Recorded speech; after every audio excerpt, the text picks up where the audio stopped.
Think about the last time you saw someone with the latest iPhone. Even when there are phones that cost one-third of the price and do almost the same things, people still choose to pay that huge premium. Why is that? It's because when they hold that phone, they feel a sense of status and a deep trust in its reliability. They aren't paying for the metal frame and the glass screen. They're paying for how that device makes them feel. Successful brands understand that their real power lies in selling these specific emotions. Hello, everyone. Welcome back to our marketing management series. Today, we are going to break down one of the most foundational topics in your MBA journey, the product concept. This is Unit 1 of your MM551 MJ syllabus. Understanding this isn't just about clearing your SPPU exams. It's the secret to standing out during your corporate placements when recruiters ask how you'd position a brand.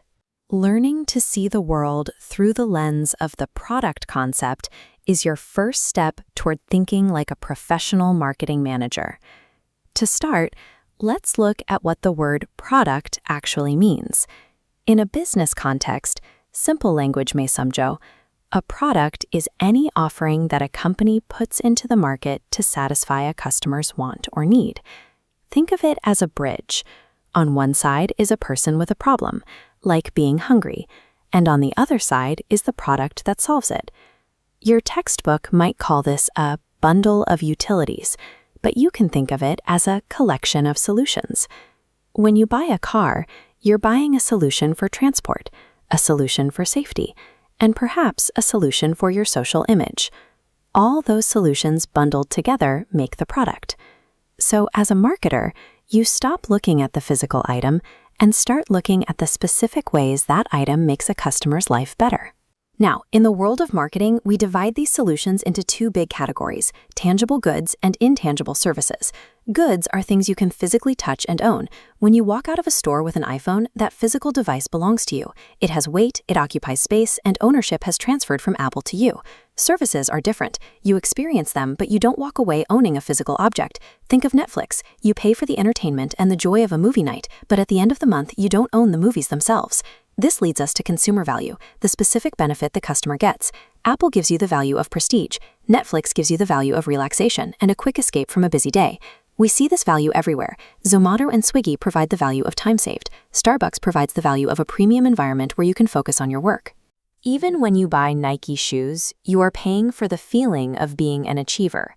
The physical shoe is just the tool that delivers that feeling of athletic potential. Whether it's a physical box or a digital subscription, every business is actually in the same industry, the business of delivering value to the consumer. But from a management perspective, is it harder to sell a box or a service? Look at this comparison. For goods, managers have to worry about the cost of materials, renting warehouses to store stock, and the logistics of shipping boxes across the country. For services, the worries are different. Managers focus on keeping servers running, constantly updating software to stay modern, and making sure customers keep their subscriptions active month after month. Global giants like Amazon have to be experts in both. They manage a massive physical network of delivery trucks while simultaneously running the complex digital world of Amazon Prime and AWS.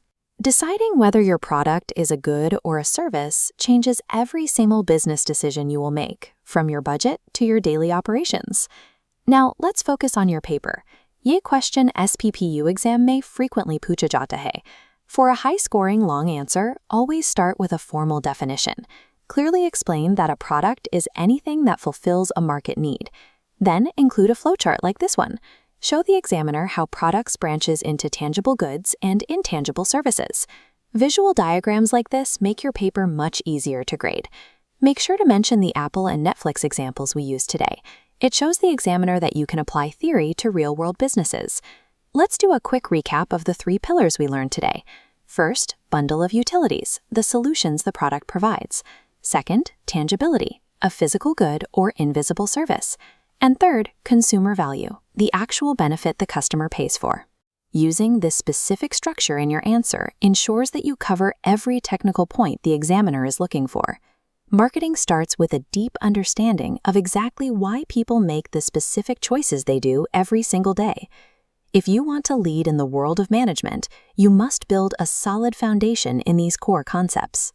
Agar video helpful lagi ho, to please hit that like button, share this with your batchmates, and channel ko subscribe sa Keep studying hard, and I'll see you in the next session of our Marketing Management series.